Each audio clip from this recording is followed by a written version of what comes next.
Isso aqui pode mudar o jogo. Denunciam STF e Alexandre de Moraes ao governo Donald Trump. Isso aqui, gente, é inédito. Para o que você está fazendo aí, porque eu tenho certeza de que isso nunca aconteceu. Nem na história do Brasil, nem na história do mundo. Entregaram um super documento para o governo americano destinado ao presidente Donald Trump, denunciando as decisões de Alexandre de Moraes. A guerra pelas nossas liberdades acabou de atingir um novo patamar. Acabou de se tornar ainda maior.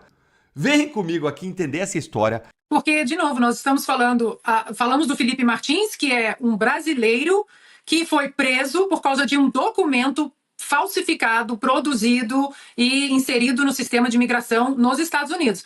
Mas o caso da Flávia e o caso do nosso querido Rodrigo Constantino, nós estamos falando de cidadãos americanos. Porque eles têm dupla cidadania, eles têm passaporte americano, são cidadãos americanos em solo americano que residem nos Estados Unidos e que tuitam de contas que tem o que eles chamam aqui de certidão de nascimento nos Estados Unidos. Portanto, é um caso que para o Elon Musk e para o X, é um caso que pode puxar uma confusão gigantesca, não apenas para Alexandre de Moraes, mas para o próprio governo de Donald Trump, o governo do Lula, que agora vai ter que sentar com Donald Trump para discutir tarifas, sanções, e aí imaginem vocês, o Geraldo Alckmin, o Mauro Vieira, conversando com o Marco Rubio, e o Marco Rubio, mas vem cá, o que vocês podem me falar sobre essa cidadã americana Flávia Magalhães? E esse jornalista Rodrigo Constantino? Vocês bloquearam as contas de 2 cidadãos americanos em solo americano? Vocês emitiram um mandado de prisão contra uma cidadã americana que reside nos Estados Unidos, que paga seus impostos nos Estados Unidos? Essa pode ser uma confusão que vai sair um pouco da esfera do Alexandre de Moraes. Eu suspeito disso, viu, Paulo? Presidente, sabe o que a PGR juntou? Enquanto a lei do governo Lula mandou para 2 instituições a lista daqueles que frequentaram o Palácio da Alvorada no mês de dezembro, aliás, uma delas é o ano inteiro, em formato digital, toda digitadinha, planilha de Excel, a Procuradoria-Geral da República, ouçam isso, Paulo Gonet acrescentou documentos escritos à mão com o registro de entrada. E com a assinatura à mão de vários funcionários, mas nesse caso aqui, de um tal Sargento Gomes Neto. E aqui estão as suas assinaturas em diferentes datas, que não conferem entre si. Eu não preciso de perícia para isso, está um dia todo em letra cursiva, outro em letras maiúsculas, uma hora ele é segundo sargento, depois ele perde a patente. Senhor presidente, esse foi o documento que a PGR acrescentou para comprovar uma suposta participação de Felipe Martins em reuniões do Palácio da Alvorada. Eu pergunto se isso aqui é fraude ao plenário da Câmara dos Deputados. Uma fraude. É ou não é? Não vou afirmar? Não preciso, talvez, não preciso ser perito. Alguém precisa? Não. Senhor presidente, isso aqui é gravíssimo. E aí o PGR acrescenta isso e a defesa não tinha nem o direito de se defender. Ditadura. Aí hoje Alexandre de Moraes dá um esporro no PGR, porque fez o mesmo de colocar também documentos fora do prazo, em outro processo do núcleo 4, se eu não estou enganado. E Alexandre de Moraes pede para o PGR retirar, porque ele viu o problema que está dando. Então, senhor presidente, isso aqui é um problema, um problemão, porque é um problema nos Estados Unidos, que já está comprovado, ele não viajou, agora aqui no Brasil. Senhor presidente, isso aqui, se comprovada a fraude, é falsidade ideológica e muitas outras coisas mais. E sabe por que o Alexandre de Moraes, para concluir, tem medo de Felipe Martins? Sabe por que o ministro Alexandre de Moraes tem medo de Felipe Martins? Porque diferente de Alexandre de Moraes, Felipe Martins é um homem de coragem, de princípios, que ficou preso injustamente 6 meses, colocado em uma solitária, foi torturado e não se dispôs a delatar mentirosamente como outros fizeram. Não decidiu se entregar. Felipe Martins é um herói brasileiro. As cautelares precisam ser imediatamente cancelados e ele precisa ser indenizado pelo Estado brasileiro, senhor.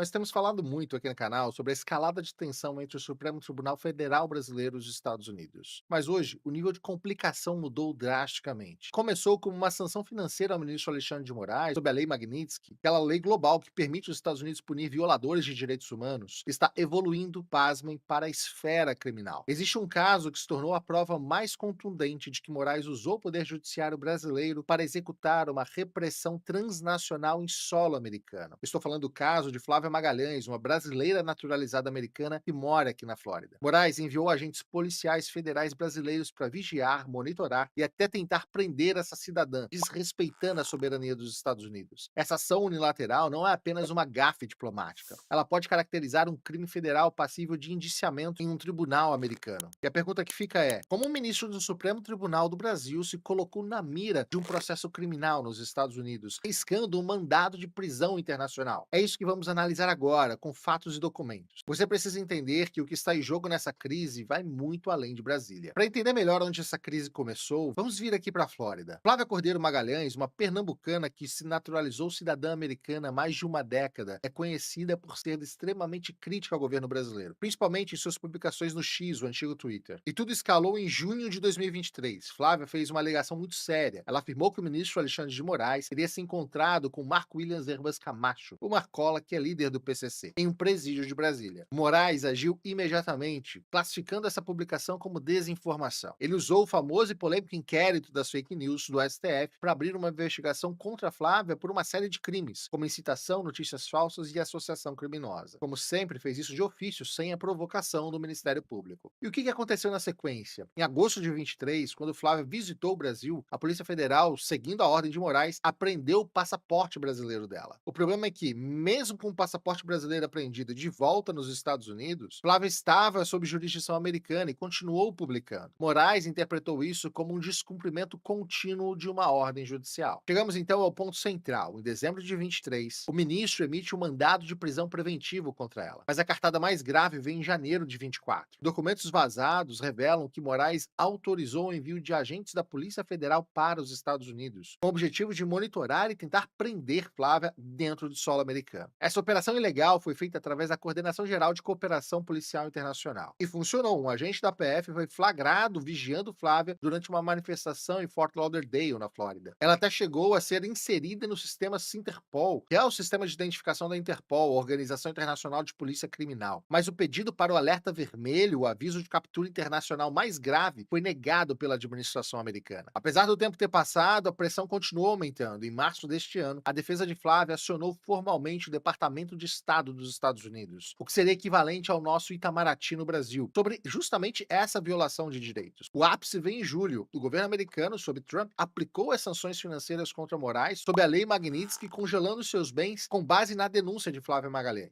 Mas a situação não parou por aí. Os documentos que expõem o ofício de Moraes autorizando ações em solo americano, classificados como uma tentativa de sequestro internacional pela defesa de Flávia, mudaram o status do ministro, levando-o da esfera civil-financeira para uma potencial acusação criminal aqui nos Estados Unidos. O cerne da questão é que um juiz brasileiro usou a máquina do Estado para perseguir uma cidadã americana dentro do território dela, os Estados Unidos. E isso, em direito internacional, tem um nome: violação de soberania. A ilegalidade desse movimento é multifacetada. Não é só uma lei que foi quebrada, mas uma série de pilares jurídicos nacionais e internacionais. Começando pelos Estados Unidos, a ordem de vigilância e prisão no território é uma afronta à primeira emenda da Constituição americana, que é a espinha dorsal da liberdade de expressão. Também viola a 14ª emenda, que protege o devido processo legal a todos os cidadãos contra ações arbitrárias, mesmo que de um governo estrangeiro. No cenário internacional, o STF jogou no lixo o Tratado de Extradição entre Brasil e Estados Unidos, assinado em 1961. Esse tratado diz claramente que, para agir contra um cidadão, o Brasil precisaria fazer um pedido formal via canais diplomáticos para o Departamento de Justiça americano. Sem isso, a ação de Moraes é vista como repressão transnacional, pura e simples. E é justamente aqui que entra o risco criminal. O envio desses agentes pode ser encaixado dentro dessa legislação, o Código Federal americano que pune conspiração nos Estados Unidos para cometer sequestro ou lesão corporal no exterior. Além disso, até mesmo no Brasil, esse excesso de poder se encaixa na Lei de Abuso de Autoridade e fere o artigo 5º da Constituição, que garante a inviolabilidade de honra. Em resumo, a página 94 do ofício da PF comprova a ordem de Moraes para agir sem cooperação, ao que nós, juristas, apontamos como uma prova cabal de uma violação grave, que também fere o artigo 19 da Declaração Universal dos Direitos Humanos. Isso não é mais sobre um problema interno do Brasil, é um problema de autoritarismo judicial global. E as consequências desse atrito são graves em todos os níveis de poder. No Brasil, o caso fortalece a percepção da supremocracia, esse poder do STF acima de tudo e de todos, e reacende o debate sobre o impeachment de Moraes no Senado, por crime de responsabilidade. Mas o grande perigo está nos Estados Unidos. Flávia Magalhães, como cidadã americana, pode abrir ações civis contra Moraes. A legislação americana que se aplica ao caso é o Estatuto de Delitos por Estrangeiros, que permite que estrangeiros sejam processados em tribunais americanos por violações do direito internacional. E se ela vencer, o ministro poderia ser condenado a pagar uma indenização milionária para ela. Além disso, a credibilidade do Brasil em diversas instâncias fica cada vez mais comprometida. A violação dos direitos humanos por um agente estatal brasileiro não passa despercebida. Tudo isso se soma aos outros casos de repressão, como o de Felipe Martins, e consolida um padrão de abuso que agora está sob intensa investigação federal aqui nos Estados Unidos. E o governo americano já deixou claro que não vai recuar. Christopher Landau, vice-secretário de Estado, que é um cargo-chave na diplomacia, foi direto. Ele postou no X que os Estados Unidos continuam esperando que o Brasil controle o seu descontrolado juiz Moraes. E o uso do adjetivo descontrolado já mostra o nível da indignação. Jason Miller, assessor sênior do presidente Trump, também reforçou o discurso. Os Estados Unidos não permitirão censura brasileira em nosso território. Ele ligou o caso diretamente à perseguição política. Mas o mais importante é a fala de Marco Rubio, secretário de Estado, o chefe da diplomacia americana. Ele emitiu comunicados oficiais sobre as sanções, dizendo que Moraes é responsável por detenções arbitrárias e supressão da liberdade de expressão, e prometeu respostas firmes após condenações no Brasil. Essas não são apenas opiniões, são declarações formais de altos escalões do governo americano que colocam o Brasil sob pressão máxima. E é justamente aqui que chegamos ao ápice do risco. Moraes já está sob sanção financeira da Lei Magnitsky, mas a evolução do caso Magalhães leva agora à mira do Departamento de Justiça americano, entrando na esfera criminal. A tentativa de vigilância e a ordem de prisão em solo americano podem levar a um indiciamento federal por repressão transnacional. A legislação americana é o caminho mais direto para isso, mas a investigação ainda pode esbarrar em questões até mesmo de espionagem dentro da América. E o que isso significa na prática é que Moraes pode ser julgado à revelia em tribunais federais, especialmente na Flórida. E se condenado, ele se torna um fugitivo internacional, sujeito a um mandado de prisão via Interpol. Em outras palavras, ele ficaria impedido de viajar para a maioria dos países do mundo, pois correria o risco de ser detido e extraditado para os Estados Unidos. Agora, considerando principalmente a possibilidade dele ser julgado aqui dentro dos Estados Unidos e condenado, a gente precisa deixar claro que a possibilidade de extradição dele pelo Brasil é praticamente improvável. Moraes tem imunidade funcional no Brasil e o tratado com os Estados Unidos exclui crimes políticos. Ironicamente, qualquer pedido de extradição para um brasileiro teria que passar justamente pelo STF, que julga se o indivíduo deve ou não ser extraditado. No entanto, a pressão internacional é a punição real. Toda essa situação só piora as relações entre o Brasil e os Estados Unidos. Com as tensões comerciais e as tarifas impostas sobre importações brasileiras, o atrito jurídico se transforma em dano econômico. E isso vai contaminar as negociações entre o secretário de Estado Marco Rubio e o vice-presidente Geraldo Alckmin ou o ministro das Relações Exteriores, Mauro Vieira. Rubio está usando o respeito à soberania e aos direitos humanos como moeda de troca. O judiciário brasileiro virou um fator de instabilidade nas relações diplomáticas e comerciais entre Brasil e Estados Unidos. O que nós vemos aqui é um padrão de abuso de jurisdição. O ministro Moraes, que já estava sob investigação no caso Felipe Martins, por supostamente estar envolvido na falsificação de um documento oficial americano, agora enfrenta a possibilidade de ser indiciado criminalmente por agir em solo americano no caso de Flávia Magalhães. O governo americano tem tolerância zero com a perseguição de seus cidadãos e com a violação da sua soberania. Esses padrões de repressão transnacional estão levando o Brasil a uma crise diplomática sem precedentes. O ministro Alexandre de Moraes para uma posição insustentável no cenário global. Em um pouco mais de um final de semana, o ministro Alexandre de Moraes saiu de uma suspeita de possível envolvimento em fraude de documento federal americano para alvo direto de uma ação criminal envolvendo violação de soberania, que uma vez julgado culpado pode levar inclusive a uma condenação de prisão perpétua dentro dos Estados Unidos. Mas agora, diante de toda essa história, eu quero ouvir de você. Me diga aqui nos comentários, o Brasil deveria se curvar à pressão americana, fazer justiça contra o ministro Alexandre de Moraes, ou continuar defendendo a sua soberania, mesmo com todas essas evidências de abuso? Qual é a ideia do Ciro Nogueira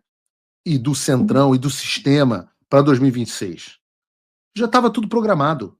Vamos jogar o Bolsonaro em uma situação insustentável, vamos calar, vamos deixar o cara preso, vamos manter a ameaça dele para Papuda, deixar ele ferrado. Quando ele estiver no chão, a gente força ele a fazer um acordo de sucessão para um candidato que seja o candidato que o sistema quer. O sistema está de saco cheio do Lula. O sistema está de saco cheio do Lula. Lembrem-se, o sistema se livrou do Lula e na Lava Jato. A Lava Jato era uma operação do sistema e eu sempre disse isso. Eu acho que hoje ninguém tem mais dúvida que Sérgio Moro era e é um cara do sistema, que foi útil ao sistema. Assim como Lula já fez parte do sistema e foi descartado, e voltou e foi reabilitado pelo sistema para ser o candidato a derrotar o Jair Bolsonaro. Não era isso que o sistema queria, mas teve que escolher. E agora o sistema quer escolher novamente o seu candidato. Só que não adianta, o candidato precisa ser alguém que o endossado pelo bolsonarismo. E quem é o homem perfeito? O homem perfeito, o candidato perfeito para o sistema é Tarcísio Gomes de Freitas.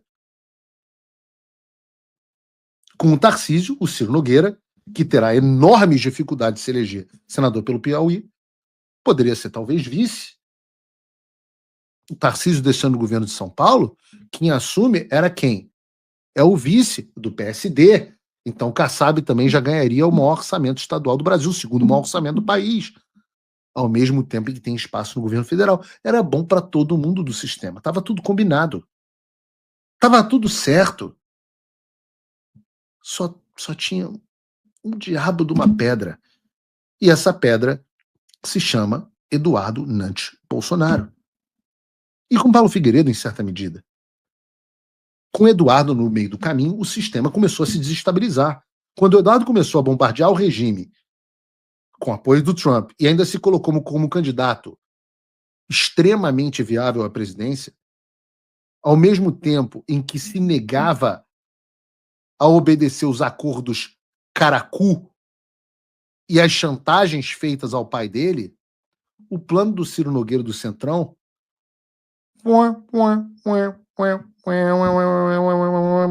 O governo enfrenta descrédito na segurança pública.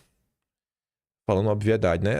E assim, tratar isso como se fosse uma análise até me incomoda, né? Porque todo mundo, assim, aqui tá falando, é um descrédito, as pessoas não acreditam, não estão botando fé no governo, não, o governo precisa reagir. Como se o governo fosse reagir. Como se fosse algo que realmente faz sentido para a esquerda. Todo mundo vê que quem tá defendendo bandido são os esquerdeiros. Todo mundo tá vendo. Todo mundo viu aí o que ao longo das últimas décadas a esquerda defendeu. Não, mas veja só o governo. Não é descrédito, porque ninguém liga desse governo. Você corta lá pra Rádio Bandeirantes, aqui o pessoal foi mais direto ao ponto. Falou, cara, o governo não liga pra essa porcaria, não. Não liga. Não liga. Mas não liga em nada. Dá play aqui pra vocês ouvirem. Então, eu queria inclusive chamar a atenção para isso, né? Para esse faz de conta, porque a situação toda chega à situação limite que a gente viu no Rio de Janeiro esses dias, né? E assiste no tempo todo, porque os governantes, de uma maneira geral, eles apenas fingem, né? Fingem que estão preocupados, fingem que estão agindo. A gente viu o ministro da Justiça ser pego na mentira, desmentido pelo próprio diretor da Polícia Federal. Uma coisa constrangedora. Cláudio, né? Foi tão constrangedor porque ele deu um chega pra lá no diretor da Polícia Federal, né? Foi O diretor estava falando, dizendo, olha, de fato, a Polícia Federal do Rio de Janeiro foi procurada, mas veja bem, aí o ministro, mas com o corpo mesmo, né? Ele é grandão, deu um chega pra lá e falou, não, deixa eu falar sobre isso. E aí desmentiu. Exatamente. E foi muito, muito triste, né? A criação desse escritório de emergencial no Rio de Janeiro, uma piada, minha gente, né? Mas é o velho truque da esquerda. É só você ver o número de ministros que os governos de esquerda têm no Brasil, né? O Lula tem 40 ministros, né? Por quê? Porque eles acham que, assim, criando o Ministério da Mulher, por exemplo, então isso já livra o presidente de qualquer tipo de iniciativas concretas, né, em defesa da mulher. Por quê? Porque o Ministério mostra que ele é uma bandeira que ele impunha, mas não dá dinheiro, não tem protagonismo político, ninguém nem sabe quem é a ministra, enfim, ou ministro, é ministra, né, certamente, mas enfim, ninguém sabe quem é. E é assim, na tragédia do Rio Grande do Sul, o que aconteceu? Está lá o Lula criando um ministério extraordinário de não sei o que do Rio Grande do Sul. Não deu em nada, foi um fracasso, foi outro constrangimento. Até hoje é um ministério que não produziu efeitos. Dinheiro até hoje suficiente, medidas adequadas, até hoje não chegaram ao Rio Grande do Sul, né? Você vê que é um jornalismo que realmente dá opinião, né? Assim, ó, deu ruim. Não fica naquela de torcedor, torcendo pro governo Lula dar certo. O cara só descreve o que realmente tá acontecendo. Fiquei positivamente surpreso com esse comentário. Mas vamos lá. Aqui só para comentar com vocês de forma bem rápida, só para vocês ficarem ainda mais revoltados com o poder judiciário brasileiro. Esse daqui é o orçamento do Rio de Janeiro. O Ricardo Berezinho coloca, ó, comparação entre o orçamento do Estado do Rio de Janeiro de 2025 e 2026.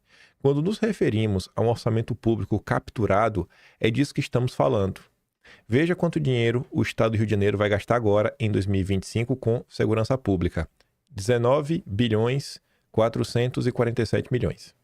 Ano que vem, 19 bilhões 149 milhões. Ou seja, vai ter uma redução de 1,3%. Para o ano que vem terão, basicamente, 300 bilhões a menos. Menos dinheiro para a segurança pública no Rio de Janeiro. E enquanto o gasto com segurança pública e também com educação são reduzidos, os gastos com judiciário e, essencial, a justiça estão aumentando. Com o judiciário, um aumento de 1 bilhão e 40 milhões. Sabe? Eu não preciso aqui convencer vocês que o judiciário é um problema, mas tá aí, né? É demais, viu, velho? É absurdo. Aí você tem aqui a deputada do PSOL. Desculpa, deputada não. Vereadora Karen Santos. Só vou dar play. Escutem o que a vereadora do PSOL tem a falar sobre as vítimas da sociedade. Talvez eles não sejam bandidos. Drogas é uma mercadoria, como qualquer outra. Assim como a gente tem o álcool que é legalizado, assim como a gente tem o cigarro que é legalizado, assim como a gente tem o açúcar, o café e dentre outros medicamentos, tarja preta. Quer acabar com as drogas? Regulamenta. Porque é muito interessante para o capitalismo superexplorar essa cadeia produtiva das pessoas que plantam, das pessoas que embalam, das pessoas que fazem o translado, até chegar no varejo, lá na ponta, na biqueira. São trabalhadores mega explorados, sem seus direitos garantidos, e a gente não percebe que o rendimento bilionário desse setor, porque em nenhuma parte dessa cadeia produtiva há nenhum tipo de taxação de imposto. E é esse dinheiro. É isso, gente. É só uma mercadoria, é só regulamentar, né? Fazer a lei de regulamentação do pó. É isso que o pessoal acha que quer fazer, né? Vamos regulamentar o pozinho. É loucura, velho. Essa turma que vai resolver a segurança pública no Brasil, a criminalidade. Faz o L. Isso aqui também é maravilhoso. A turminha que chora por conta do direito dos manos. Esse aqui é um vídeo que tem dois momentos. Primeiro, o Peninha falando sobre as vítimas da sociedade e depois ele falando do Charlie Kirk. Veja a tristeza dele falando de bandido. Depois você vai ver a alegria dele falando do Charlie Kirk. Você está apavorado, indignado, mortificado, quase paralisado nessa tragédia que ocorreu no Rio de Janeiro. Pois eu também. Mataram o Charlie Kirk. Ai, coitado, tomou um tiro, não sei se na cara. É sempre terrível, né?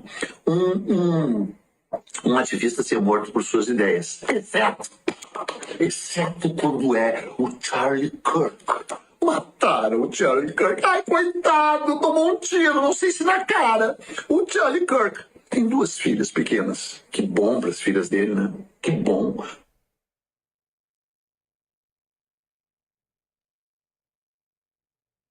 Esse é o pessoal do diálogo. Esse é o pessoal que defende a vida, que defende os excessos. Eu queria muito, pô, sabe? Esse tipo de vídeo aqui é bom, que ele é chocante. É chocante. Eu queria muito, sabe? Ver o Cláudio Castro, seu brabo. Brabo. Amanhã lá na reunião com o Moraes. Acho que é amanhã, né? Acho que dia 3. Não, amanhã não. Amanhã ainda é dia 2. Não. Ixi, peraí. Amanhã. É amanhã mesmo, amanhã, que segunda-feira. Acho que é amanhã que ele vai lá. Ou se não for amanhã, é terça-feira. Mas chegar lá, vai na reunião, puxa o celular assim, bota na tela, fala: ministro, veja o que tá acontecendo, ministro. O senhor está sendo enganado pela turma da esquerda. Mete lá, né, a Atlas Intel, a aprovação dos favelados. Assim, é isso que você tem que entender, ministro. O senhor está sendo enganado pela turma da esquerda. E bota esse vídeo pro Brasil inteiro ver. Você tá vendo aqui, ministro, como é a turma da esquerda quando um pai de família falece? Você tá vendo a diferença no tratamento? Isso é maravilhoso. Pra minha surpresa, a Globo vem dando umas bolas dentro sobre esse tema. E aí, deu voz pra uma história bem triste mesmo, que é de um pai que fala: ó, eu sou feirante, era o que eu podia dar, mas ele não quis. Desabafa o pai ao reconhecer o corpo do filho. O Kim Drácula comenta: isso aqui me cortou o coração. Nessas pessoas, a esquerda não pensa quando corre para defender o traficante, vagabundo, né, que glorifica viver do crime. Ninguém pensa no pai e na mãe, que trabalham honestamente e perderam os filhos para essa narcocultura maldita. Ninguém pensa nisso, né? Não, é o direito dos usuários. Aí, olha que coisa. Lista de algumas pessoas que tiveram CPF cancelado. PP, que é chefe do tráfico no Pará. Chico Rato, chefe do tráfico em Manaus. Gringo, chefe do tráfico em Manaus também. Mazola, chefe do tráfico Feira de Santana. Minha cidade, rapaz. Brinco com Feira de Santana. Feira é brabo, viu? Feira de Santana sempre na vanguarda. DG, chefe do tráfico da Bahia. FB lá na Bahia também. Fernando Henrique dos Santos. Não é Cardoso não, viu? Chefe do tráfico Goiás. Rodinha, chefe do tráfico Goiânia. Russo, chefe do tráfico Vitória. Aí o Samuel Pancha coloca ali: o listo de CPFs cancelados na operação policial contra o Comando Vermelho inclui chefes de várias localidades do Brasil.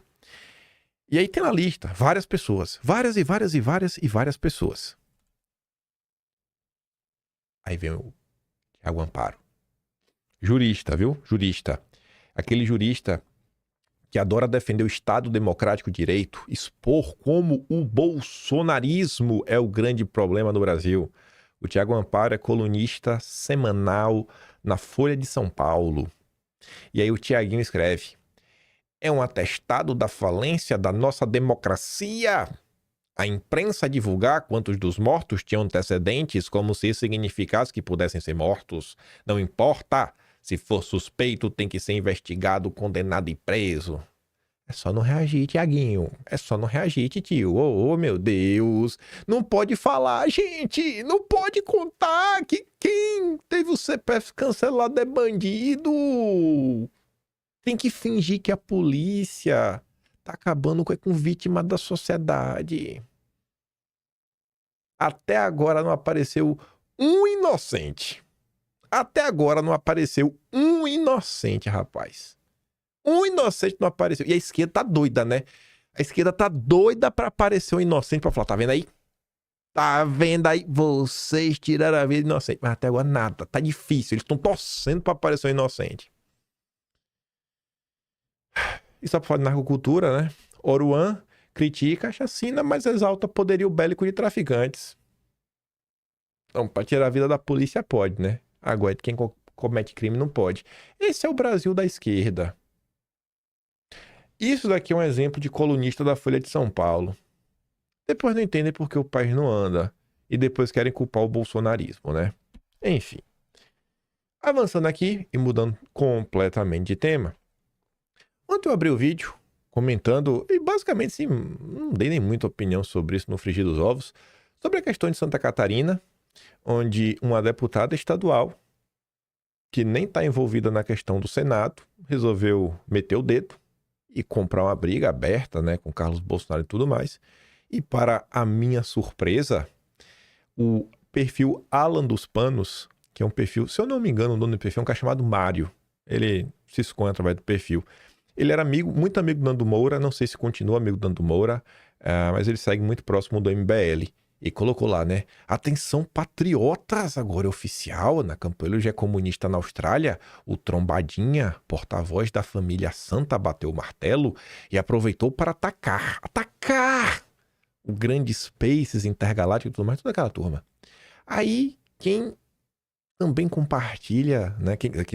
Quem compartilhou o Alan dos Panos que eu vi foi o ilustríssimo Danilo Gentili, uma das cadelinhas do Luciano Ayan. Falar que Luciano Ayan era o guru dele.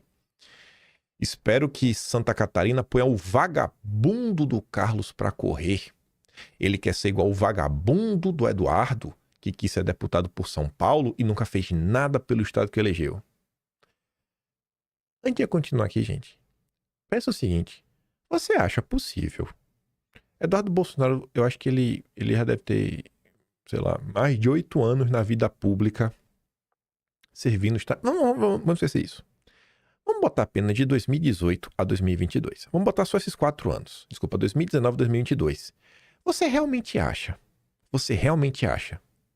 que qualquer ser humano que ocupe um cargo de deputado federal nunca fez nada pelo estado que ele exerce seu mandato?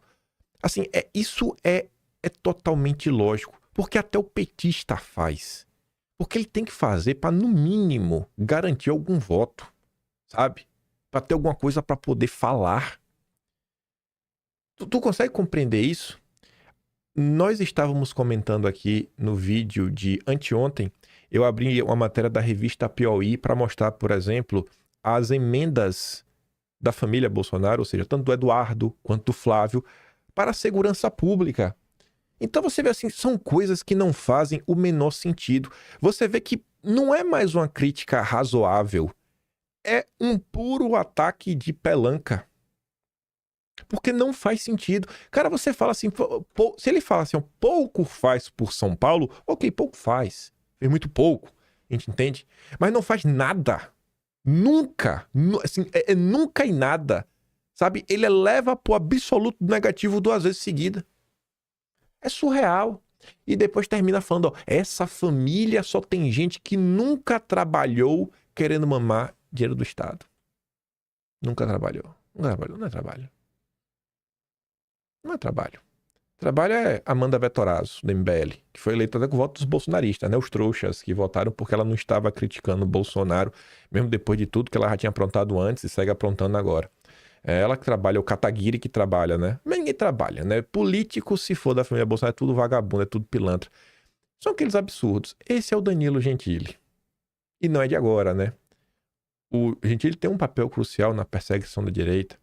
É muito importante compreender o papel do Gentili nas manifestações do 26 de maio de 2019. E não ser sobre isso é realmente algo verdadeiramente importante. Até para você entender a relação dele com o Luciano Ayan. Mas enfim, essa situação aí seguiu crescendo ao longo do dia de ontem com algumas coisas que chamaram minha atenção. Até para rebater o Danilo Gentili, a Vanessa Camargo colocou aqui uma matéria que é do Metrópolis, e eu sei que é do Metrópolis, porque o Metrópolis gosta de destacar trechos colocando palavras grifadas em vermelho, como aqui é o Carlos Bolsonaro. E aqui está uma fala do Jair, de Bolsonaro. Bolsonaro fala assim, ó, cara, falei ao Jorginho que serão 2 vagas ao Senado, uma para você e outra para mim. A minha indicação ficou com o Carlos, a dele com Carol de Tone. Se não fosse esse garoto, que trabalha para mim desde 2010, eu não teria a visibilidade que conquistei nas redes sociais, disse Bolsonaro à coluna. E, enfim, grande parte das pessoas também não querem compreender sobre isso, né? É melhor só jogar pedras. Aí a Vanessa Navarro fala assim, ó, até Bolsonaro consegue ser leal e grato ao filho, enquanto alguns esquecem que o elegeu. E as pessoas também não entendem que isso é um negócio que se retroalimenta. Se o Carlos é importante para crescer com a visibilidade do Jair, uma vez que o Jair cresce, o Jair partilhou essa visibilidade com diversas pessoas. É por isso que nós elegemos, né, muitos parlamentares e tivemos assim um norte para canalizar, né, toda essa energia e eleger pessoas. Porque se você analisar de quando começa essa revolta em estudo lá, 2013, 2014, teve a eleição e tudo mais, a direita não elegeu bancada de nada, ainda tinha muita gente dormindo, não acompanhando política. Você chega em 2016, ainda tinha muita gente dormindo, e eu acho que vários de vocês que me assistem, em algum momento, sei lá, meio que vocês acordaram para a política, ou vão conhecer alguém que acordou para a política por conta de Bolsonaro, com uma coisa que, sei lá, velho, ele estimulava a acompanhar ele, o que acontecia no Brasil, e você vê que, esse cara aí faz meio sentido acompanhar ele, depois ele foi a porta de entrada para você conhecer muito mais gente. Eu sei que o Carlos responde a Vanessa dizendo assim, sempre deixamos muito claro, desde sempre, que foi acordado que as pré-candidaturas ao Senado, no estado que ama e tem história, seriam Carol e Carlos. O resto é só oportunismo barato, mentiras e cálculo político de interessados. Quando Eduardo Bolsonaro falar mais verdades e fatos aparecerão, assim como outras informações que tenham comigo, eles sabem que Bolsonaro está censurado e estão utilizando disso diariamente, mas ciente de todo o movimento. Cada coisa no seu tempo. Estou sendo respeitoso. Só peço que sejamos honestos, pelo bem de todos. O povo é quem escolhe e sabe da verdade. Bom, vamos continuar.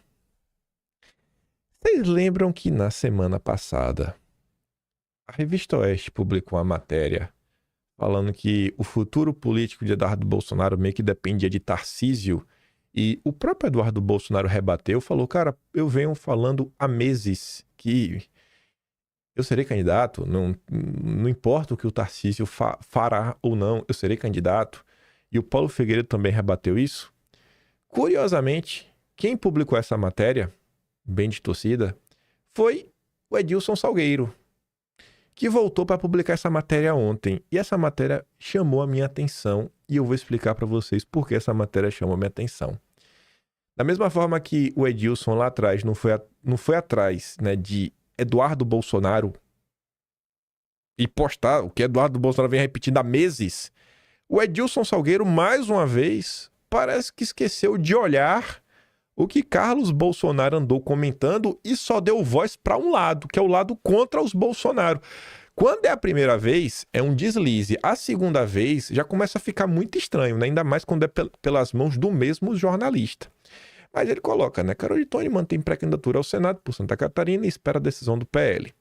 A deputada federal, Carol de Tony, está certa que concorrerá ao Senado em 2026, mesmo diante da incerteza sobre o apoio do governo de Santa Catarina, Jorge Melo.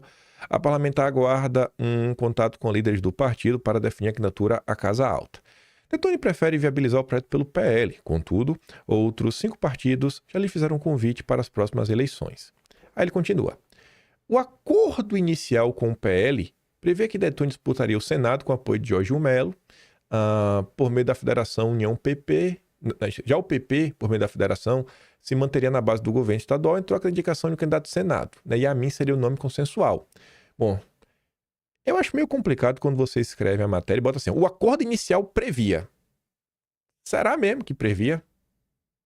Porque eu acho que pode existir algumas divergências. Que acordo? Porque, pelo que Bolsonaro falou há muito tempo, não era por essa linha. Em nenhum momento Bolsonaro falou sobre um acordo com a federação PP e tudo mais para fazer isso. Inclusive saíram matérias, eu até mostro aqui, ó, já na sequência. Deixa eu terminar aqui, ó. O objetivo dessa articulação era preservar a unidade da direita em torno de um mesmo projeto ao governo catarinense. A ideia inicial mudou quando Bolsonaro sinalizou que pretendia a lançar um dos filhos. A primeira matéria que mostra a Carol de Tony interessada em disputar o Senado, que eu achei no Pleno News, foi de novembro de 2024. É Edilson Salgueiro. Eu achei essa matéria em novembro de 2024. Já Bolsonaro pensar em lançar seu filho em Santa Catarina, eu encontrei um registro de julho de 2024, ou seja, 4 meses antes. Matéria da Mônica Bergamo, tá ali, ó. Bolsonaro e PL vão lançar Michele e Flávio Eduardo ao Senado. Carlos é cotado para concorrer por Santa Catarina ou Mato Grosso. Assim, não sei, cara, se realmente o plano inicial é esse plano que você tá falando, Edilson Salgueiro. Eu não sei se a ideia mudou. Eu não sei, Edilson. Talvez a ideia siga sendo a mesma. Talvez aí, não sei, existe algum tipo de divergência.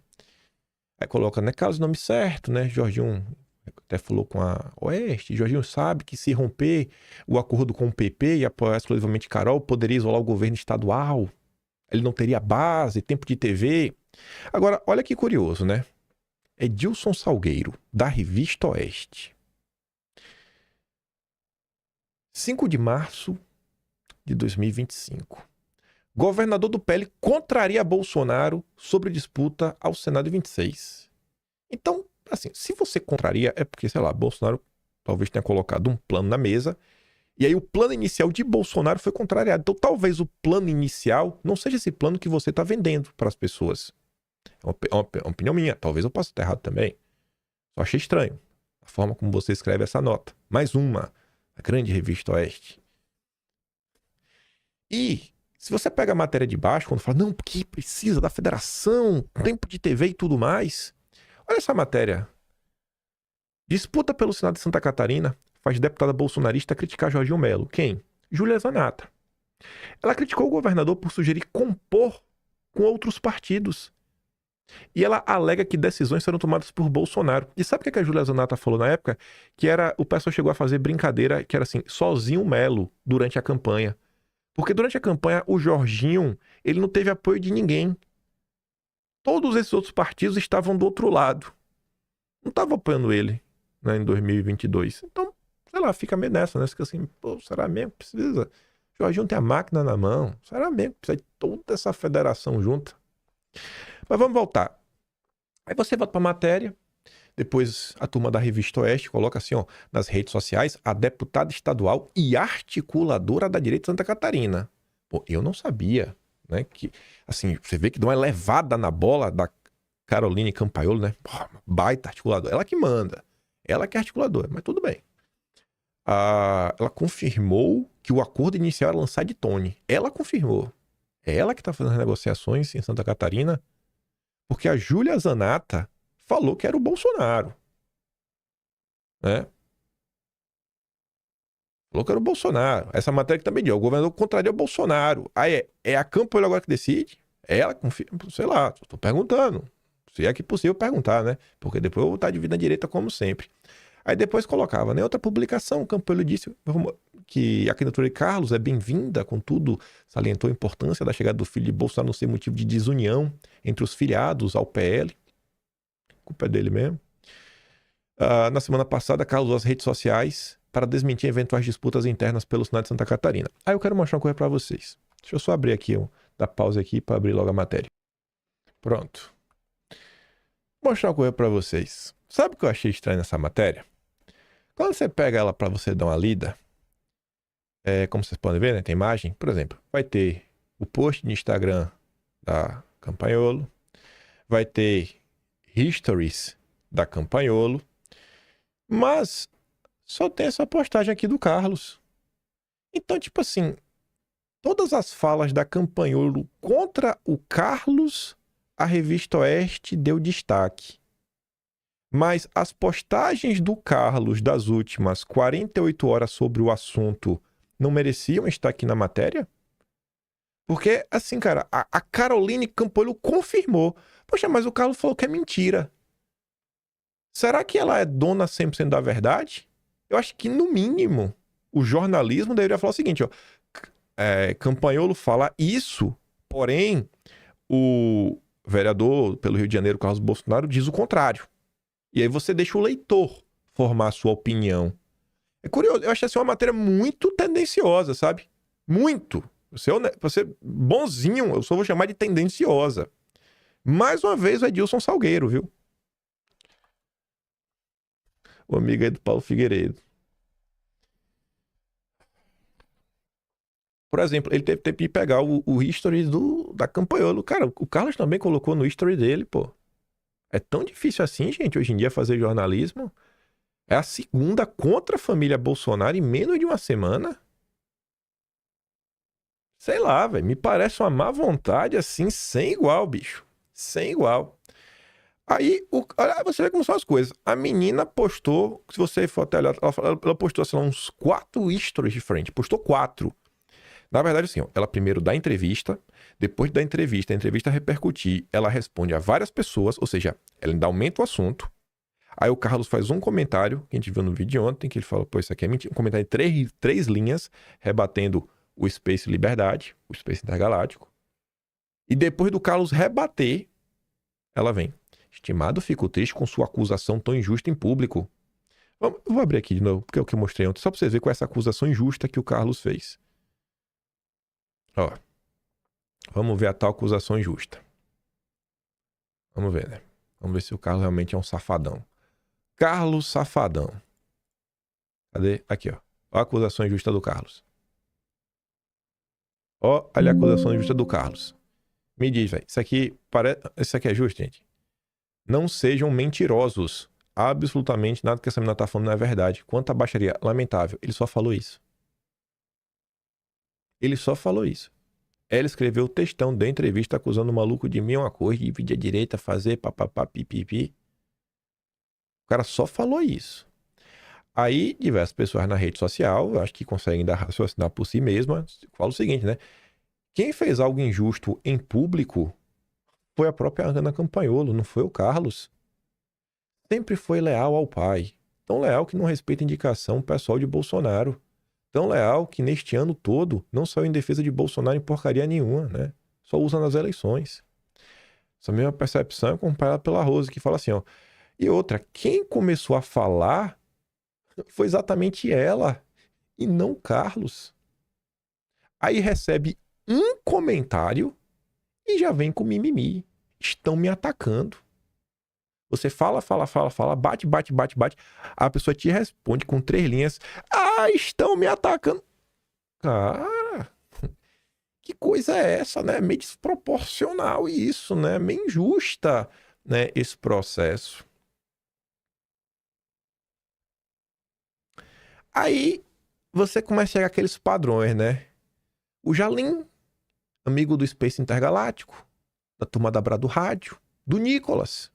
Lembra daquele Space que o Nicolas estava lá mandando um abraço pra Baianinha, que deseja absurdos contra Bolsonaro? Pois é. Tua turma aí, Nicolas. Inclusive, Nicolas lançou um livro com a Campanholo, né? Seria muito importante, eu acho, a opinião do Nicolas sobre esse caso. Mas vamos falar que eu estou atacando o Nicolas. Eu já sei disso. Ele está cancelando o Nicolas. Eu não posso cobrar a Beyoncé de Ouro Preto. Aí o Jalim tá ali, ó. Aqui fica claríssimo. Como apoiar Carlos Bolsonaro é totalmente antagonista a apoiar Carol de Tone. O PL não terá 2 vagas? Infelizmente estão mentindo para o povo. Aí a Natasha diz, né? União da direita? Atacam o Eduardo, atacam o Flávio, atacam o Carlos. Não seguem as diretrizes do Bolsonaro. É a turminha do Deltan. Já nem também adoro Deltinha, né? Essa postagem aqui inicial, eu até discordo. Eu acho idiotice esse tipo de postagem que o cara ali fez. O lendário Coringa Opressor. Eu acho bobagem. Porque assim, até ontem tava ok. Até ontem ninguém reclamava, porque, sei lá, a mina tava ali soltando fumaça. Tá, sabe? Ela soltar fumaça ou não, pra mim tanto faz isso daí. O meu ponto é o seguinte, bicho, a gente tá aqui na política. Política é uma coisa que é feita por grupos, né? Você tem grupos, você precisa de números para votar. Mas o pessoal acha que não.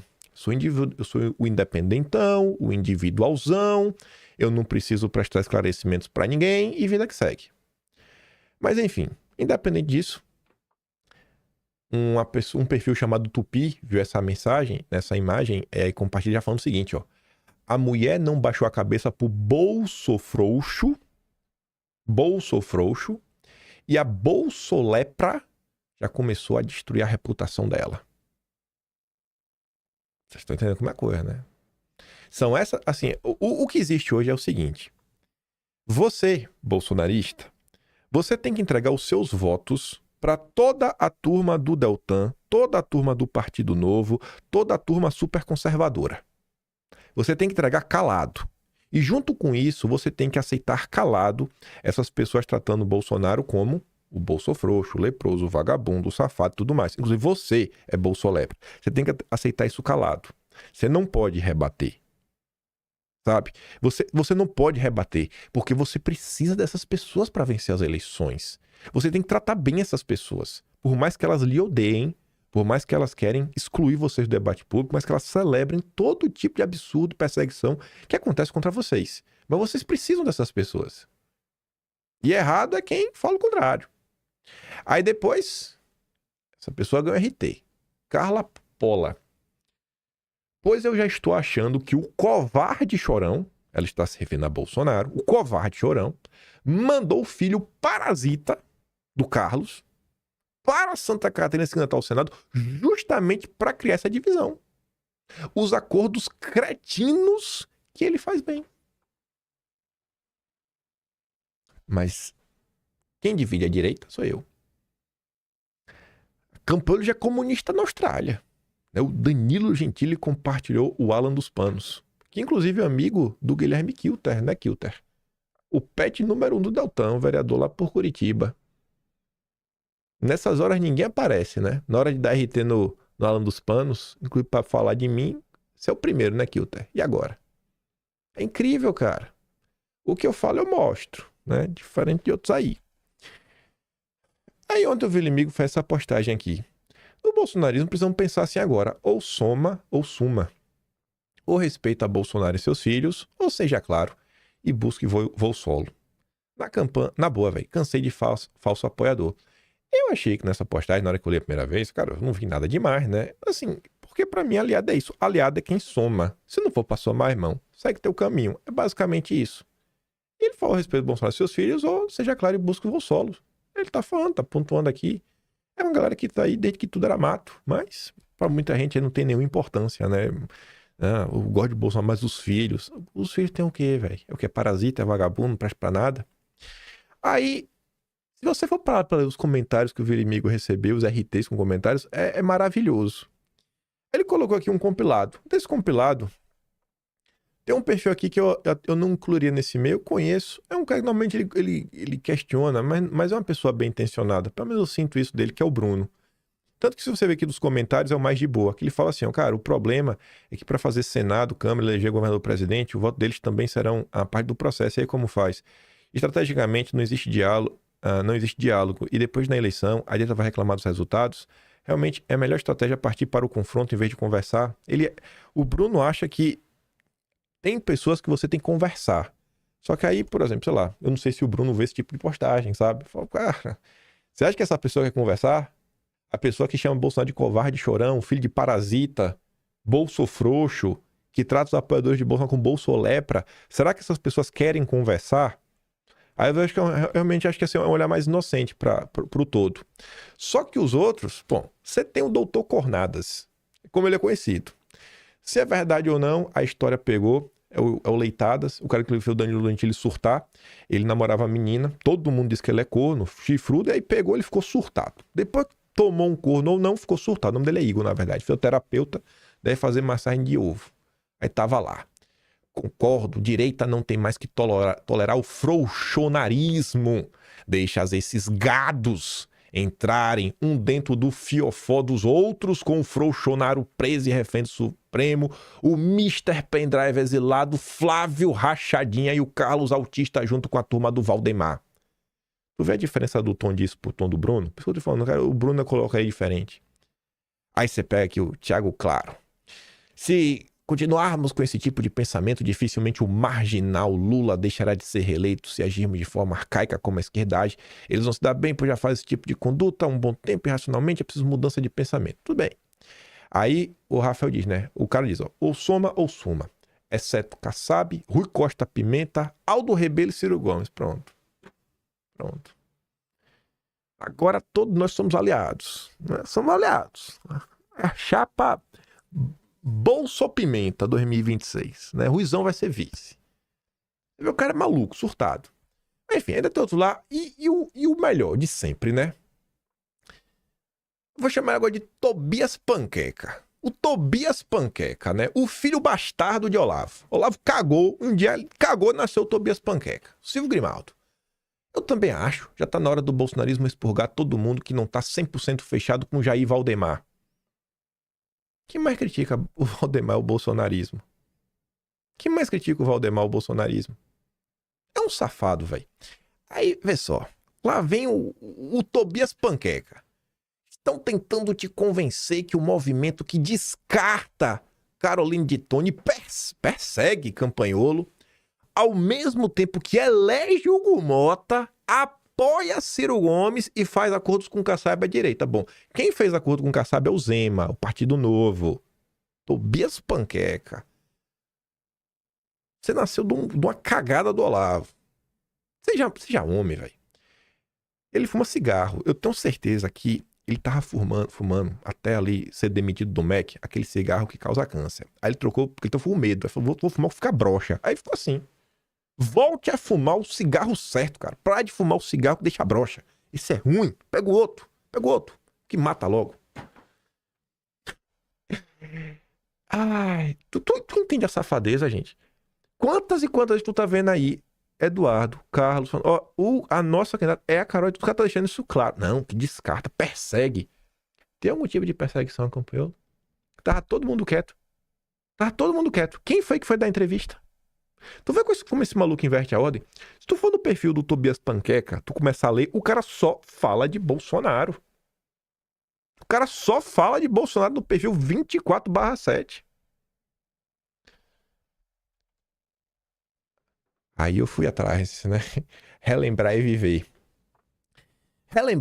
A galera que quer que o bolsonarismo baixe a cabeça e siga as ordens do Tobias Panqueca, 29 de maio de 2020, 2 dias depois da grande busca e apreensão, da primeira grande busca e apreensão, do 27 de maio de 2020.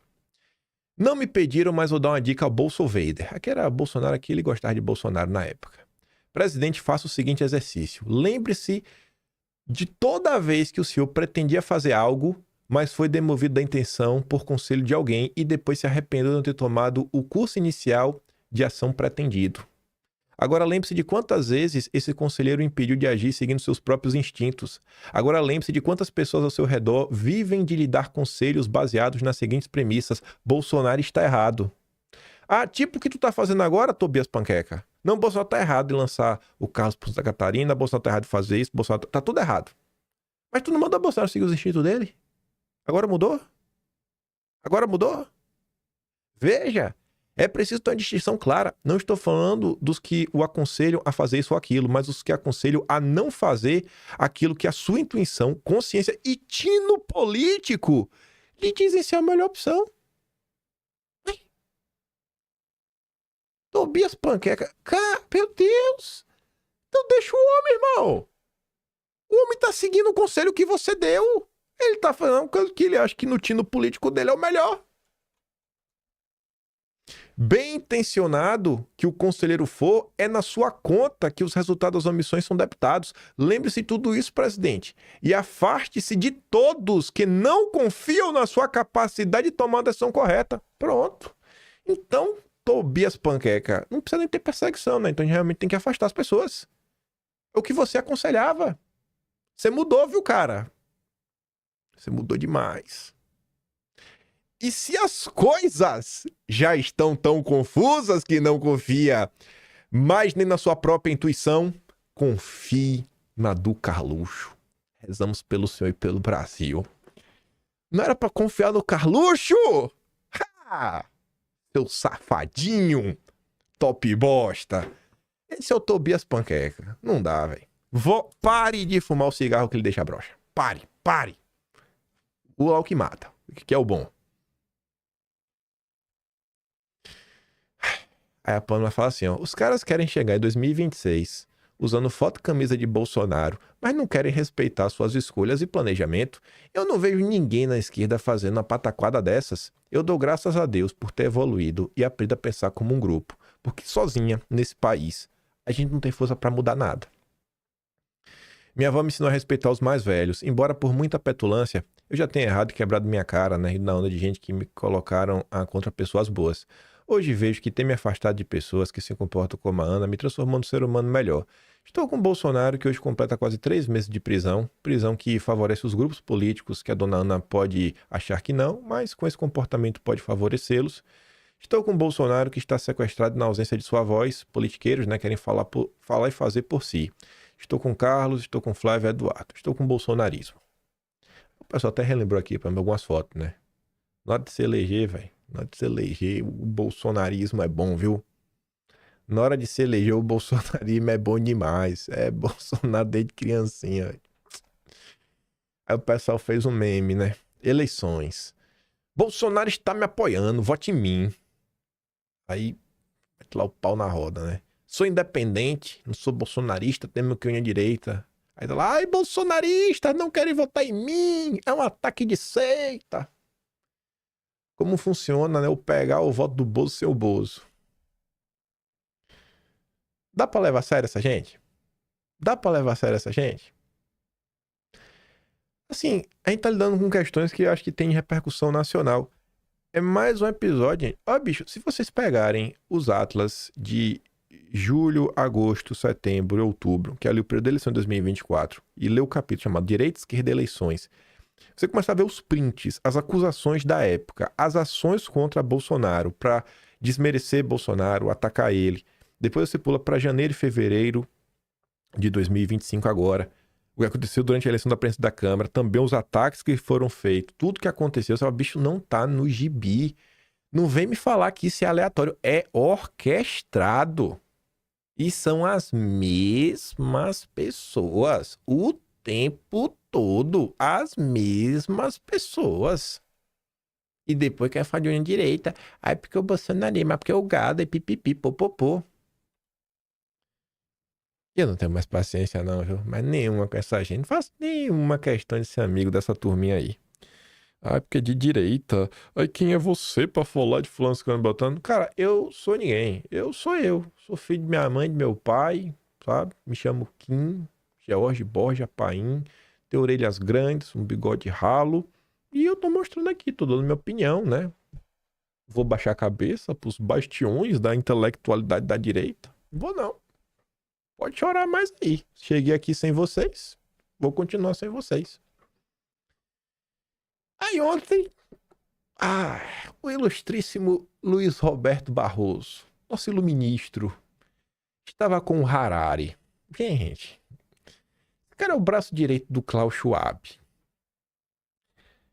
Ele discorre sobre os maiores absurdos que existe contra a humanidade. Se você quiser ver isso em formato de vídeo, tem um dossiê, acabou até sendo um dossiê histórico, 1819. Dossiê Harari. Klaus tem um plano e Haddad também. E eu mostrava como essa turma aí compartilhava algumas coisas, só para mostrar a tese central e de onde saiu esse dossiê. Como tudo é transcrito, né, em vídeo. Tá aqui, né? Você volta pro Atlas de outubro de 2024, que foi o mês. Você vai descendo lá. Aí tem lá, ó, dossiês históricos. Esse mês teve 2. O Kuznets e o Harari. Aí você já no Harari.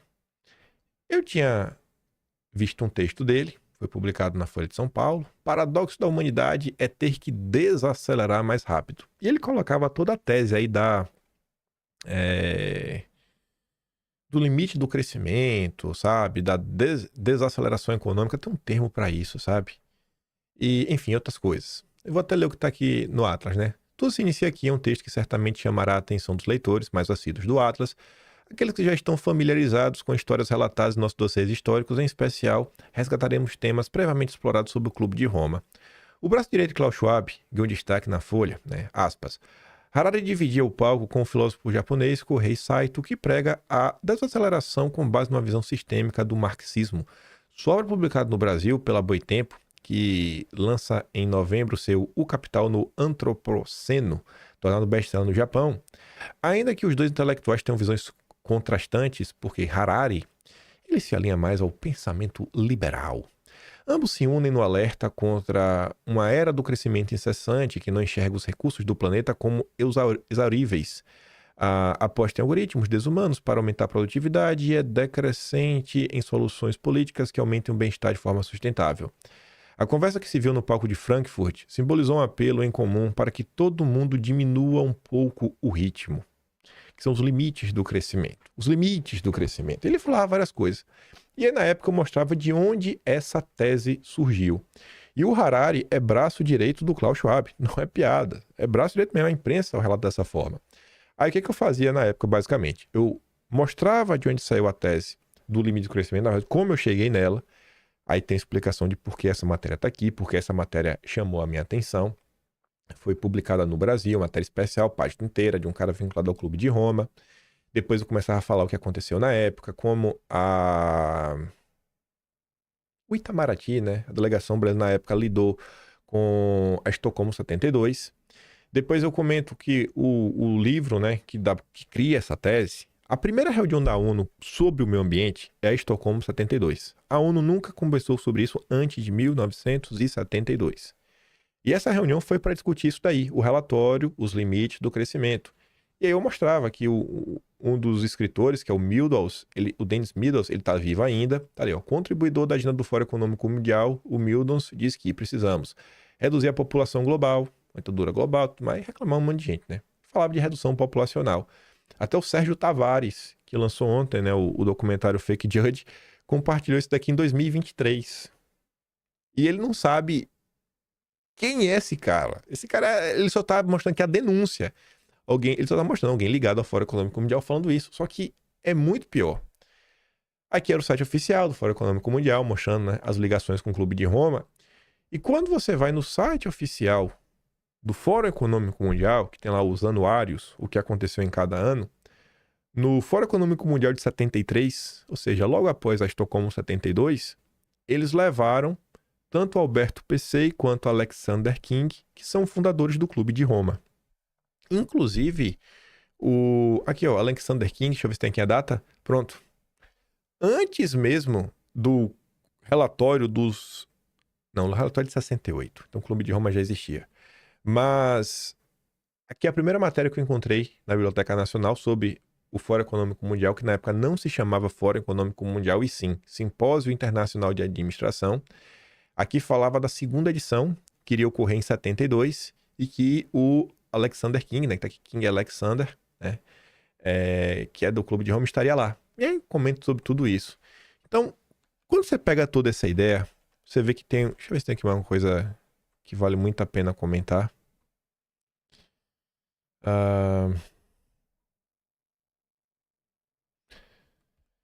Eu falo dos Rockefeller com o Clube de Roma, né? Na verdade, assim, e o Klaus Schwab também, nesse contexto, né? Todo como eles se conectam, Klaus Schwab, Rockefeller, Clube de Roma. Inclusive tem uma matéria sobre isso, né? Dr. Klaus Schwab, ou como o CFR me ensinou a parar de me preocupar e amar a bomba. E aí falava que o Klaus Schwab seria uma espécie de produto do Henry Kissinger, Rockefeller e o Herman Kahn, que foi o cara que veio ao Brasil em 67 com o projeto dos Grandes Lagos, que também tentou ser sobre isso. Amiguinho do Roberto Campos Avô. Então, quando você volta para o Brasil e você vê uma coisa dessa, você vê todas as teses que o Barroso defende, como ele sai agora do tribunal aprovando a questão ligada ao aborto. Então você vê assim, cara, não é aleatório. Não é aleatório. É só mais um episódio do que a gente vê, da interferência da turma dos Soros e tudo mais. Existe uma grande força internacional que tenta implementar uma agenda em diversos países diferentes. Construir um consenso global. E você vê quem que tá junto. Essa junção aqui é por afinidade. Por afinidade. Sabe? O Harari não é só um escritor, não é só um palestrante. Ninguém vira braço direito do Klaus Schwab só porque é um escritor e um palestrante. Pelo amor de Deus. Sabe? É uma loucura, bicho. É uma loucura o que acontece. São os homens públicos brasileiros. Por isso que não basta ser antipetista, tem que ser realmente antissistema. O Harari é um liberal. Aí... a turma do Quinto tinha escrito um texto que eu acho que se encaixa bem. Já estava escrito esse texto muito antes aí desse encontro. Esse chegou do dia 28. O Brasil sem rumo no pós-globalismo. Porque o globalismo tá também precisando passar por algumas mudanças, né? Não tá dando muito certo. Se o Trump tivesse perdido e fosse a Kamala, aí a coisa ia estar por um caminho. Mas com o Trump tem muita coisa mudando. Até o Bill Gates está falando para abandonar a Agenda Verde. Não acho que a gente vai falar sobre isso hoje. Mas a turma do Quinto fala o seguinte, ó. Certos países possuem um talento único para se posicionar estrategicamente no pior momento possível. O Brasil parece ter aperfeiçoado essa habilidade a níveis quase artísticos.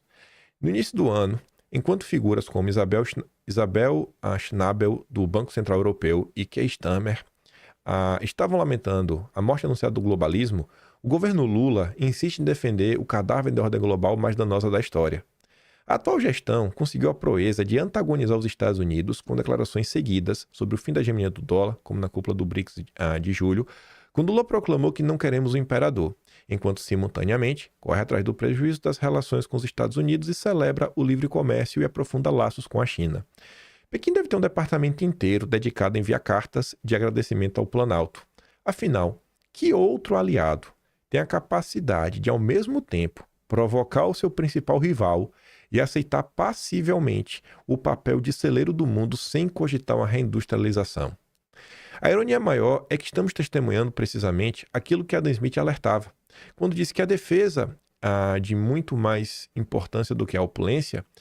Smith, tido como profeta dos evangelistas do livre mercado, defendia a proteção estratégica da indústria nacional. Quando Marco Rubio explicou o raciocínio por trás das tarifas, ele foi sucinto. O mercado não é economia. Tradução: estamos reconstruindo nossa base manufatureira e o Wall Street que se acostume. O Brasil, incapaz de ler esses movimentos, continua a sacrificar sua indústria no altar da balança comercial. A relação Brasil-China reproduz o modelo colonial da época das navegações, mas agora o colonizador não precisa de canhões, basta deixar acreditarem que vender soja é o caminho para o desenvolvimento. E há uma camada ainda mais profunda nessa confusão. Ao flertar com o discurso de desdolarização dos BRICS, o Brasil está acelerando não a alternativa ao globalismo, mas a sua próxima fase. O FMI e o Banco de Compensações Internacionais trabalham nos sistemas de moedas digitais de bancos centrais com seu plano de substituir o dólar por algo ainda mais centralizado. Um Brasil desindustrializado é ainda mais vulnerável nesse novo sistema do que no atual. Estamos trocando a hegemonia do dólar pela hegemonia de algoritmos transnacionais, com a presença que não teríamos nem mesmo uma base industrial para negociar a autonomia. As instituições globalistas se posicionam, como sempre, para tirar vantagem de qualquer conflito econômico que possa surgir de qualquer lado. Qualquer país que queira sobreviver não pode permitir que seu país seja usado como trampolim para o Great Reset. Pela sua falta de autonomia produtiva ou pelo seu excesso de confiança no corpo insepulto que é o globalismo liberal, David Ricardo desenvolveu sua teoria das vantagens comparativas em 1817, pressupondo imobilidade de capital algo inexistente há um século. No mundo atual que está redesenhando suas cadeias produtivas, protegendo e reconstruindo suas indústrias, o Brasil continua acreditando que não contar com o mínimo de autonomia manufatureira é ousadia geopolítica. Um verdadeiro reset vai exigir que priorizemos a destruição das instituições, das ideias e dos atores internos que lucram com a subserviência do Brasil. Caso contrário, qualquer ação que o país tome poderá, em última análise, cimentar o seu lugar como bucha de canhão na guerra econômica vindoura, onde os únicos a serem levados a sério serão aqueles que tiverem a coragem de se colocar acima das ideologias nefastas do liberalismo. Aí, corta para o passado. 26 de abril de 2020. Olha o que o Olavo dizia. O destino chamou o povo brasileiro para ser o líder mundial das revoltas nacionalistas contra a tirania global. Deus queira que ele ouça esse chamado. Aí eu pergunto para vocês. Vocês não acham estranho, gente? Você levantar um mínimo questionamento de, sabe, uma direita mais nacionalista, que inclusive é o que o Enéas sempre se posicionou lá atrás, e os bonitinhos te acusar de ser comunista, duguinista, caçabista, todos os istas possíveis. O Olavo era comunista, é? Tá falando isso? E o Olavo tem outra postagem também, inclusive criticando o Duguin. 26 de fevereiro de 2018. Enquanto reação a uma tirania internacionalista ou imperialista, e enquanto amor às tradições nacionais e a lembrança dos grandes feitos do povo e da elite, o nacionalismo não é somente justo, como obrigatório. Onde é que você tem que colocar uma vírgula e olhar com um pouco mais de cuidado? Mas universalizado e erigido em princípio de compreensão historiográfica É um desastre. É um umbigocentrismo metodológico. Esse é o problema do Dugin, né? Então, ele vai dar como se você lê a história através tudo de um viés nacional, que não é bem assim que as coisas acontecem. Sabe? Tá aí. Tá aí. Eu queria dar play esse vídeo outro dia, hoje de novo, mas esse vídeo tem 7 minutos. Meu vídeo vai ficar longuíssimo. E talvez eu fale outro dia. Mas, em linhas gerais, o Paulo Figueiredo tá explicando algumas coisas. Não tá explicando, ele tá falando, na verdade. E que eu acho que, como ele tá falando, ele fala muito também por questão de... Deve estar conversando com o Eduardo Bolsonaro. Ele pontua várias coisas sobre o processo. Ele fala, inclusive, a figura de Bolsonaro como líder desse movimento nacional populista aqui. Nos Estados Unidos tem o Trump à frente. Em Portugal tem o André Ventura do Chega. Na Hungria tem o Orbán. Na França ainda tem a Le Pen. Na Itália tem a Giorgia Meloni. Eu falo sobre tudo isso no Brasil. Sabe, você olha o que está acontecendo. E você olha até para essa imagem aqui dessa árvore, né? Dando fruto bom e fruto ruim. Uma árvore boa não dá maus frutos, assim como uma árvore má não dá bons frutos. Eu acho que fica claro que existe uma parcela grande na chamada direita brasileira que não tem o mínimo interesse de analisar as coisas de maneira justa. Eles não querem analisar nada de forma justa. Quer jogar pedra. Ninguém quer entender o que aconteceu. Querem culpar Bolsonaro por tudo que aconteceu. Eu acho que vocês conseguem enxergar claramente que a coisa não é bem assim. Então, qual o caminho, pô, que a gente vai seguir? Até quando vai ficar nessa existência boba, sabe? E até quando vai ficar nessa turma do deixa disso? Até quando, sabe? Antigamente, no período ali de 2015 em diante, a imprensa se dedicava dia sim, dia também a destruir a figura de Bolsonaro. Mentia, falava um monte de coisa.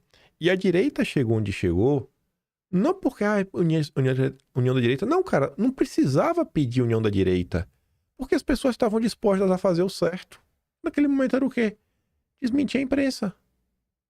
Desmentir a imprensa. Trazer um pouco de verdade dos fatos. Falar, não, cara, a verdade é isso daqui, ó.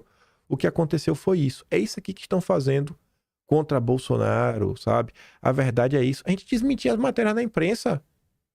Hoje, quem mente é o Tobias Panqueca. Acusando de perseguição de pessoas. Acusando de rifando Carol de Tone. Acusando, elegendo o Hugo Mota. Quem foi que elegeu o Hugo Mota, cara? O Tobias Panqueca é tão safado. Ó, outubro de 2024. Não, deixa eu pegar aqui o atlas do início do ano, que com certeza vai ter. Janeiro. Dá uma pausa aqui pra pegar no lugar certo já. Olha só isso aqui, ó. O cara que disse que Bolsonaro elegeu Hugo Mota. 23 de novembro de 2020. Eu respondi a um post que a pessoa apagou, que eu falava o seguinte, cara, com todo respeito, qual a tua ideia? Invadir Brasília e fazer uma revolução? Forçar 257 deputados a votarem em algum nome conservador que acabou de chegar? Qual a tua estratégia para conseguir 257 votos? Eu sou completamente a favor de nome conservador se tiver chances reais. Aí o Tobias Panqueca falava o seguinte, ó.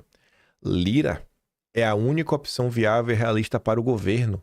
Ele tem se mostrado um aliado leal e praticamente tem carregado o governo nas costas no Congresso há meses. Imaginar que o conservadorismo tem condições de formar o bloco hegemônico sem admitir alianças com outras forças políticas é até bonito, mas também é tolice. E exigir que o governo se comporte dessa maneira é a mais pura tolice ainda. Tu entende como esse cara é um safado?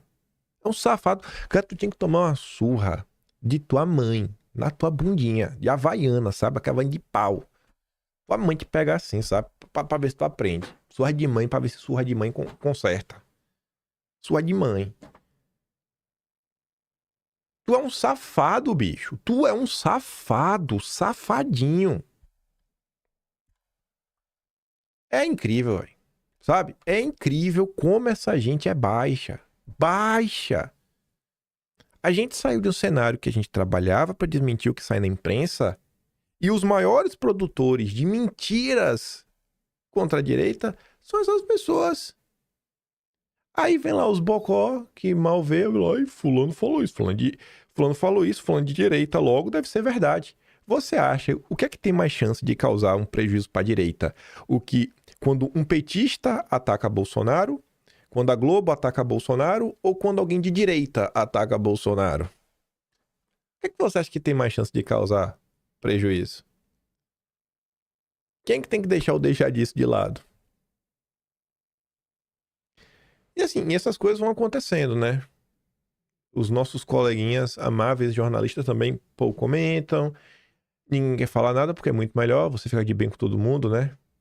Deixa de bem com todo mundo. Eu não sou candidato, mas eu torço claramente para eu deixo o meu lado político claro para todo mundo ver qual é o meu lado é esse aqui, ó. Eu tô no barquinho do Jair, aqui ó, bonitinho, mesmo lugar que eu sempre estive, sempre vou puxar o peixe para esse lado, deixo bem claro. Os outros não, sou independentão, vai ficar todo mundo da direita. E eu não faço nenhuma questão, velho, de ficar de bem com ninguém. Só de bem com minha consciência. Enfim. Minha consciência por hora diz que tá de boa, né? Talvez eu seja louco. Eu fico por aqui. Eu vou mandar os vídeos que eu dei lá no início. Lá no Telegram. Também lá a questão da mega operação. Tem que estar aqui na descrição. Se gosta do meu trabalhinho, quiser ajudar um pouco mais, pessoal membro do canal, tem um Tony Valeu, tem um Patreon na descrição e tem um Atlas Brasileiro, kimpai.com.br. Tá lá tudo registrado, tudo ali tem link, você pode clicar, você pode ler com seus próprios olhos, ver se é aquilo ali mesmo, tá lá. Fatos concretos da realidade, notícias, fonte primária. Fulano falou isso, você pode provar? Pô, eu posso, tá lá, tá provado que fulano falou isso. Tá tudo salvo lá no Atlas. E tu vai lá e compreende um pouco do que é essa linda direita brasileira. Aquele grande beijo e abraço.